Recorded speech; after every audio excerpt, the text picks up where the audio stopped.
Welcome to the comeback season, where we have real conversations about fueling your body, rebuilding strength, and stepping back into the life you were meant to live. Whether you've been caring for kids, aging parents, or just lost sight of your own needs, we see you. And this is your season to rise. Hello, my name is Nicole McLeod with Healthy Mind, Healthy Body. I'm a mindset and fitness coach and the author of I Started on a Tuesday. I know what it feels like to lose yourself in the chaos and still hold on to the hope that something better is coming. And I'm Christy Kelsey from Christy Counts Macros, nutrition and mindset coach and food freedom advocate. I've worked with lots of women who felt stuck, restricted, and unsure where to even begin.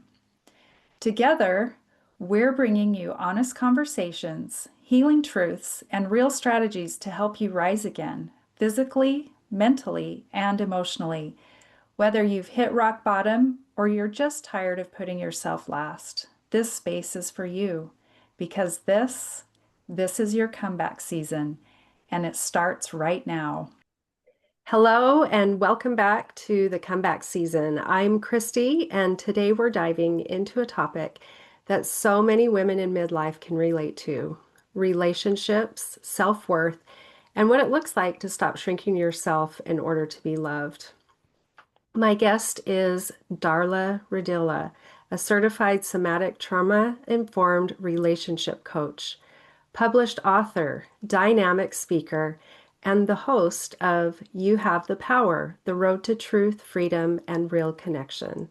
Darla helps high-achieving women reclaim their voice, set radical boundaries, and create connections that honor who they truly are.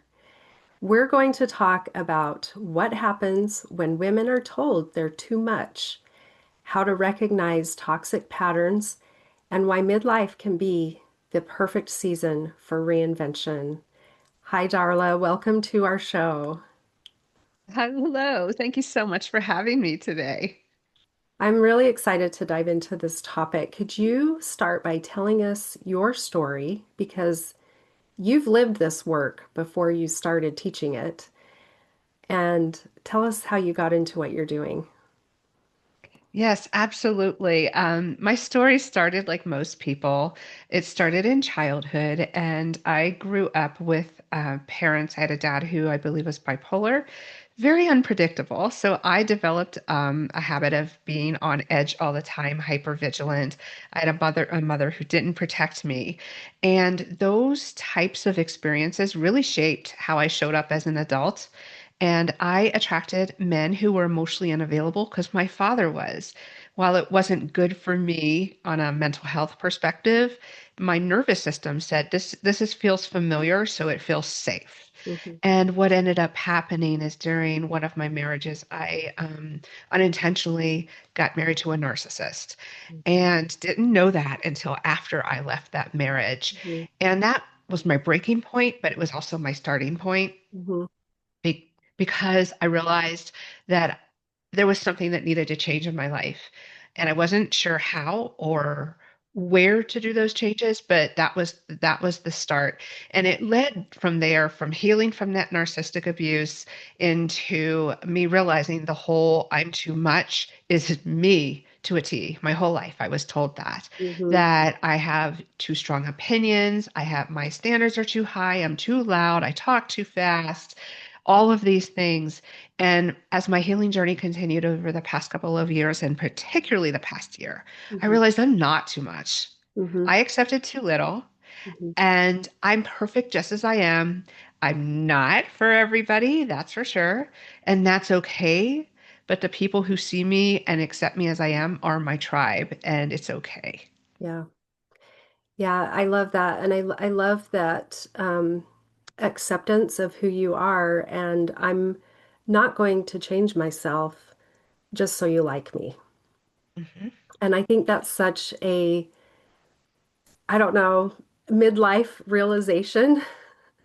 I'm realizing that midlife is kind of the time when a lot of women kind of realize that, look, I've been hiding myself my whole life and I'm not going to do it anymore. Yeah, for sure. I think it is a turning point for many of us women. Either, our roles are changing or we're really looking at it. It's a combination. I mean, it was for me in my 40s and 50s, I started to say, my life didn't turn out the way I thought. I didn't Hmm. expect to be married and divorced three times. Hmm. I expected my to be in my first marriage, my house paid off, me thinking about retirement, and none of that is happening. Hmm. Also, children are leaving the house. Maybe parents are coming back into the home in a different role as well. Yeah. Yeah, so what were some of the turning points for you as you moved through these different stages and phases of your life? My biggest turning point was in 2013. As I was going through the divorce with the narcissist, I almost took my life. Mm, I I was there. It was going to happen right there. And the only thing that stopped me was I didn't want all the stories he was telling people about how I was crazy. I didn't want to feed that story because I wasn't crazy. I just was broken. yeah. Um, but that's what I was referring to earlier about that was the starting point because that made me realize I didn't even know to that point that I was doing these things, these Hmm. patterns of men.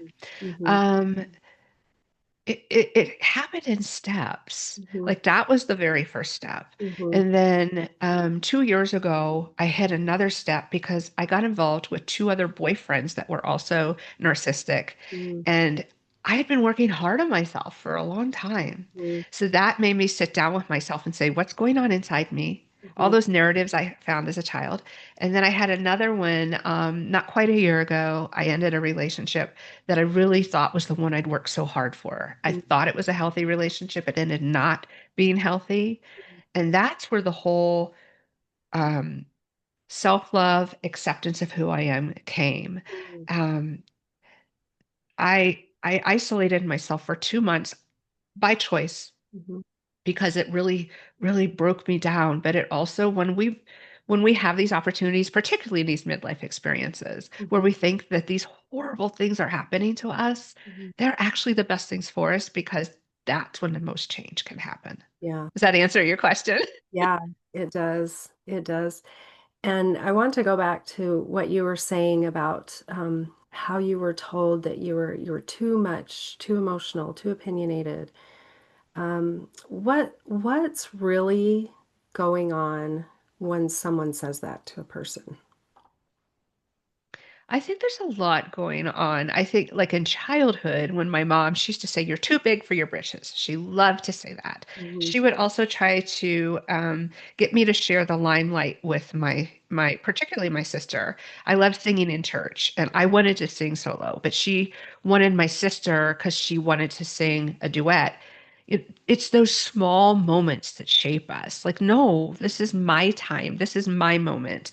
I think parents unintentionally dim our light. They don't mean to, but it also happens. I'm sorry, I lost my train of thought. Um, if I get off track, redirect me. You, um, you're it happened. Go ahead. you're talking about your childhood and things that parents say to children. Oh, about it being too much and what that's about. So it started to happen in relationships as well, Mm-hmm. particularly with men who I think were kind of threatened by my strength, my tenacity. On one hand, they were attracted to it in the beginning. And then as we got into the day-to-day life and we're living together or married, it became too much to maintain on a daily basis for them. Mm-hmm. I'm very ambitious. I have big goals. I have big dreams, Mm-hmm. and I go after them. And for someone who wants to stay in mediocrity, or what I'm also finding as a middle-aged woman is I think a lot of us women have started to really invest in ourselves on a personal development level. Mm-hmm. And we're getting to a higher level, but men are sitting and wherever they're sitting, they're not catching up with us. So Yeah. I found that a lot in relationships as well. And so as I, like in dating, raise my standards, men are like, gosh, you want so much. Gosh, you expect too much. I mean, Mm-hmm. just this morning, I sent a text to someone who I thought I was interested in dating, and I realized I wasn't. And I didn't even go out with him. I haven't Mm-hmm. been on a date for almost a year because of that. Yeah. Well, I think that there comes a point too where we know exactly what we want. Hmm. And and I can see what you're saying that, someone who's sitting still and watching someone they care about move farther away from them because that person is growing and you aren't. I think I can see how like some insecurities could come up from that and Hmm. how that could come out in unkind words like you're too much or you expect too much, you're too opinionated. So, yeah. So for women who might be wondering if they are in a relationship like with a narcissist, what are some key traits or red flags of a narcissistic partner? It's kind of interesting how they can be really predictable. One of the biggest things that they do is they love bomb you in the beginning. They fast track it, they love bomb. All three of them did different tactics, but they it's almost too good to be true because it is. Mm, They're often showering you with a lot of time, gifts. On one hand, they're extremely intelligent. mm-hmm, They listen to those little hints. We often divulge too much information, at least I did in the beginning. Oh, she was unhappy with this aspect of her last relationship. mm-hmm, Well, I'll just morph into that kind of person. But mm, yeah, they're making you feel like, wow, this is amazing. This guy's so into me. mm-hmm, But then what happens is they start to discard you. mm, And it's very subtle sometimes, little jabs at who you are, how you dress, mm, what words you use.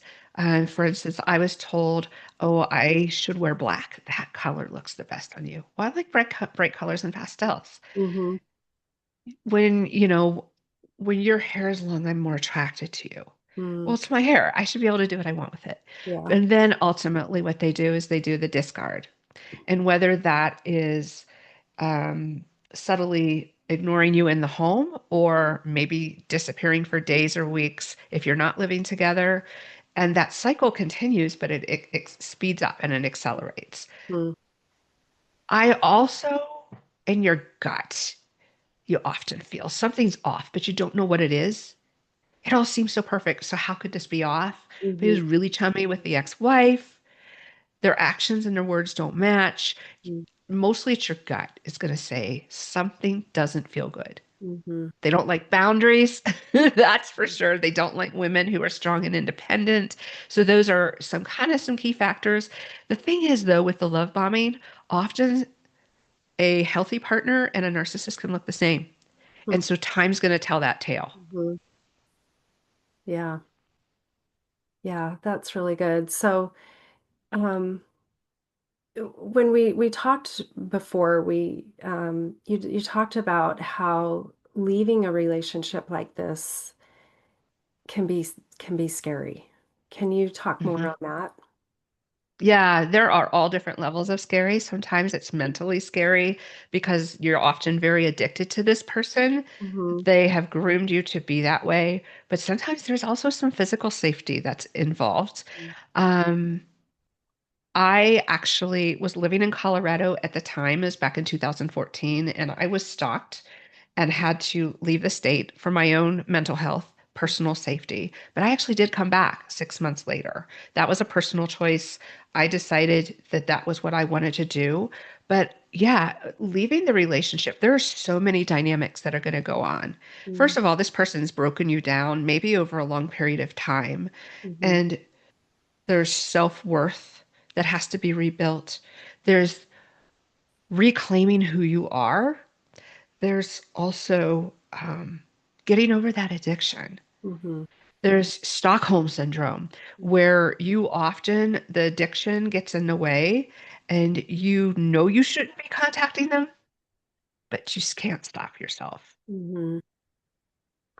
Wow, that must be such a roller coaster of emotions, going through something like that. And um, if if someone listening recognizes they're in a toxic relationship like this, and they want to leave, but they don't feel safe. What's the first step? I would say the first step is look to see maybe if there's some kind of resources locally. Mm-hmm. Is there a shelter? Is there somewhere that you can go that you will be safe? Mm-hmm. And I would also say, if you're planning to leave, number one rule, do not tell them. Mm-hmm. Don't don't tell them whether you think that they're unstable or not, violent or not, because they're going to try to talk you out of it. The Mm-hmm. other thing is, if you do have a friend that you do know will support you no matter what, Mm-hmm. start telling them what's been going on in your home, what your plans are, seeing if they can be a safe space to go to as well to protect you. Um, if you have to tell the authorities, do whatever you need to do, and an exit plan might not be immediate, particularly if you do fear for your safety. Be smart, but also don't stay because whether they're violent or not, the longer you stay, the un um the really I think the really thing the thing that happens to us that we don't realize is that from a mental health perspective, we're dying every day that we're there, and we will lose ourselves. And prolonging it for too long makes it harder to leave. Mm-hmm. Yeah. Wow. Um, yeah, I just, I'm trying to think of what to say because it just feels so heavy and like such a heavy thing to do when you've been emotionally beaten down in a relationship that at first felt beautiful and loving um, and then get to a realization that this has not been good for you and your life and just getting to that point of wanting to get out and then on top of that not feeling safe about it. how Mhm. um how do you help women who are in these situations? Yeah, you're right. It is very heavy. And it does look, very foreboding Mm-hmm. initially. But how I help those women is show them the way, say, this is where I was, and this is probably where you are. Mm-hmm. But to be able to get to the other side, like you look at me now 12 years later, you can do this. Mm-hmm. Part of the heaviness is your work. This is your opportunity for change. Mm-hmm. First, let's put life into you. I ended up going to support groups with other women who had experienced the same thing. I highly recommend that Mm-hmm. because you're going to understand you're not crazy. You didn't imagine it. This is happening to other women. That's the first thing. Also, when I'm working with a client, I have that compassion that sometimes people without the lived experience have. I'm going to sit there with them, even if they make a mistake and they reach out and they break no contact. I did it too. I'm going to say, that's okay. We're going to start over again. Tomorrow's day one. We'll start over. Kind of like an AA where they have the coins, when you've been sober for 30 days a year and so forth. We don't have an actual coin, but we can start over. I also help them to understand that it's not their fault. Mm-hmm. But there probably are reasons why that person was attractive to them. And it probably goes back to childhood. Mm-hmm. I have been trained on somatics. So I believe that our body, being aware of our body sensations and how it connects to a past experience and how that drove our behavior now is valuable. We can talk about it and rehash it all we want, but sometimes that re traumatizes the person. Mm-hmm. But if we get in touch with a moment in time that's coming up now, how does your body, what body sensation are you having? Is your throat tight because he never let you speak? And when in your past did you feel like that? Mm-hmm. Because when we go back to heal that, then we can move forward and Mm-hmm. do better next time. Mm-hmm. Do you ever see women have um, chronic pain or health issues in their body that could potentially be a direct result from a relationship like this. Yes, that happens a lot. That hypervigilance, that walking on eggshells, it really does a number on your adrenal system, on your heart. Many women get cancer. They end up with very serious health issues later on. Um, Chronic pain. I still have pain. It's been 10 years and I still suffer from it as well. Mm-hmm. And it is something I'm working on because I'm healing too. Yeah. I will never be 100% healed. Doing better every day. But Mm-hmm. yeah, other women, absolutely. Because our body, when it's in that fight or flight mode all the time, it really does do damage. But the good news is it doesn't have to stay that way. Mm-hmm. While there may be some health issues that do occur that maybe those like cancer, that's a pretty tough one. Mm-hmm. While we can overcome them, there are other things that we can do for our bodies to heal it. Yeah. So I imagine that some of the healing is learning to trust yourself. Trust yourself to either be single or to get into another relationship and trust that you can recognize a healthy relationship. Yeah, both of those. What I hear a lot is, I got swindled once. How do I not do that again? How am I going to know if I even decide to start dating again? How am I going to know that this person is healthy for me? Mm-hmm. And that's a very valid question because sometimes it is hard to detect when a person doesn't have a good intention, particularly a narcissist, because they can hide it really well. Some women do choose to be single on purpose. Mm-hmm. And trust is a big thing. I think it's the biggest thing, whether you decide to date or not, Mm-hmm. because that affects all your relationships, not just your dating, because narcissists don't just show up in romantic. They can be a family member, a Mm-hmm. boss, a friend. And learning to trust, I think it's really listening to our inner tuition and those body signals. When you're with this person or you're not with this person, what's going on in your body? Mm-hmm. Is it causing you to be confused? Is there Is there an uncomfortable feeling? Does your stomach flip? I think that's the best way to learn to trust ourselves again, is our body will tell us. Mm-hmm. Yeah, I love that. You talked about childhood dynamics being a part of this. Do you want to say more about that? Yes. I really think that most of the time that's what it goes back to. And it's once again, you're not at fault. You are not responsible for other people's behavior. But Mm-hmm. for example, for me, because I did not have a good relationship with my father, that there was a void in me that I needed to fill. And so I needed to be saved. At least I thought I did. Mm-hmm. I felt like I needed validation from others because love was conditional in my home. And I had to be something to be rewarded with their love instead of just being loved because I existed. So as an adult, I sought out men that, first of all, were emotionally unavailable because that was the comfort zone I talked about. Also, I did shrink myself. I did become everything my ex-husband wanted me to be, but he didn't want me after all. Mm-hmm. Those childhood dynamics of trying to fit into what mom and dad wanted me to be, Mm-hmm. it never worked. Um, there's still a lot of stuff that I'm working through. Mm-hmm. I think a lot of people, whether it's you feel like you're not enough or you're told to be something else, they stick with us. That's deep, and we don't even know it's there. Yeah.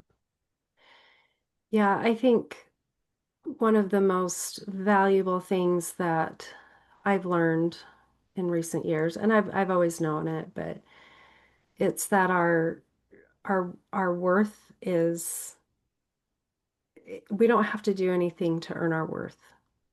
We come to this earth having worth, and we don't have to do things to earn that worth. And I think that it's just we forget that we forget that. And I think one thing that's helped me in the last few years is just somebody says something to you and you just file it away in your brain.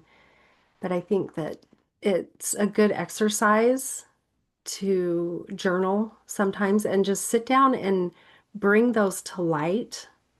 And then, even though the person's not sitting in front of you, addressing those and realizing to yourself, admitting to yourself, this is not true. I can let it go. Yes. I went to a divorce group class when I was going through my second divorce, and we wrote letters to our ex and said all of those things that we never said, and that was really helpful. Also, we wrote a letter to ourselves forgiving ourselves. I Mhm. think that's huge too. We have to forgive ourselves. And I think journaling is good because it helps us to really process. One exercise I did a lot during that time was I got up in the morning and just wrote for 45 minutes, no filtering, not worrying about grammar, spelling, Mhm. whatever came into my mind, I just did a dump. Mhm. That really helped to get clear on what was really going on. And then look at it later. I'm like, whoa, okay, there's what I need to work on. Yeah. Right? Yeah, for sure. A few years ago, I did an art therapy exercise with a group of women, and part of the exercise is what I just said about, writing out all the things people said to us that maybe hurt us in some way. And then we burned that notebook and said, we're not going to repeat those words in our minds anymore. That it's gone. Mhm. It's out of our lives. And they took the ashes and they put it in a pot of soil and planted a new plant in the soil. And then the second part of that exercise was that we created art that resonated with our souls, and it was filling ourselves up. So, when you empty a cup, you got to fill it up with something, and we want to fill it up with something good this time. And so we did these little art books that filled us up with good, uplifting words that we felt were true to who we were. And that was one of the most healing things I've ever done. And it was amazing. So, so many women go through life and have not only the negative voices of people in the outside, but our internal voice is so strong. Mhm. And I think people just think that's normal. And maybe it is, but I like to say that we don't have to listen to that. We don't have to listen to those voices anymore. We don't have to listen to the negative things that people say about us that don't ring true to us, and we don't need to repeat the negative thoughts in our own heads. Mhm. And it is hard because that little self-doubt would like creep in, or maybe they're right, or yeah, absolutely. I talk about this all the time, the let them theory by Mel Robbins, if Oh, yeah. you're familiar. Yes. Let them say that, let them be who they are, but let me Mhm. choose if I want to continue to participate in this conversation, this person's life. Yeah. Yeah, that's so good. Um, so many of our listeners are in this season of midlife, empty nesting, aging parents, career shifts, or even a relationship shift. And we talked a little bit about this, but why do you think that this time of life is the most powerful time for reinvention for a woman? I think in addition to all those shifts, I think we're actually really thinking about our own mortality. Mhm. Um, wow. I have how many good years left, and what is it? First of all, what legacy do I want to leave behind? Mhm. What is it that I want to accomplish before I leave this earth? And I think we start to hear the clock ticking. It was in our 20s and 30s, it was clock ticking for babies. Now it's our clock is ticking for where is it I want to be Mm-hmm. at the end. I think that is why it's such a transformational. Also, with age comes wisdom, Mm-hmm. comes reflection, and I think it's just a natural progression of our lifetime. Yeah, I agree. And I see this in my coaching as well, that when a woman decides to raise her standards in one area, it's like this ripple effect, and it affects multiple areas of their life. It could be relationship, or it could be with a family member, or even in their professional life. Yeah, it's affected every area of my life, which means my circle is much smaller. Just moving back to Colorado 6 months ago, my circle is almost non-existent Mm-hmm. Mm-hmm. because, yeah, the people and the people and the behaviors I used to tolerate, I no longer do. Mm-hmm. So there are less people in my life because of that. But I always look at it like you're clearing out your closet. I'm getting rid of all those old clothes that are worn out or they don't fit me anymore. Now there's room for more. I can go buy new clothes. Yeah, yeah, that's true. Well, this has been really good. Do you have any other um, talking points that you'd like to hit before we close up? Yeah, I always like to end with, I talked earlier about that compassion about if we break no contact or we do something. Um, it's not, baby steps are perfect because they lead to big steps. And it's not how many times you quote unquote fail, you're not failing. Awareness alone is power. Mm-hmm. That you can always start over the next day. It's okay. Brush yourself off. 2 steps forward, 1 step back. It's very normal. We all have setbacks. Mm-hmm. Just be kind to yourself. Yeah. Yes, and uh, breaking the cycle of a toxic pattern, no matter if it's in a relationship or with your physical health, it often requires outside support. And I would love for you to share with us how our listeners can get in touch with you if they need your help. Yeah, absolutely. Everything's on my website. That's highvaluewoman.info. I also host a podcast as well, which is there. And if something I said just resonated with a woman today, feel free to reach out. I do have a 30-minute call, which you can book from that website as well. Okay, that's great.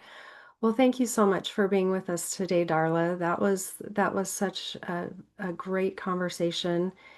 And I will connect all of those things on the podcast so that our listeners can get in touch with you.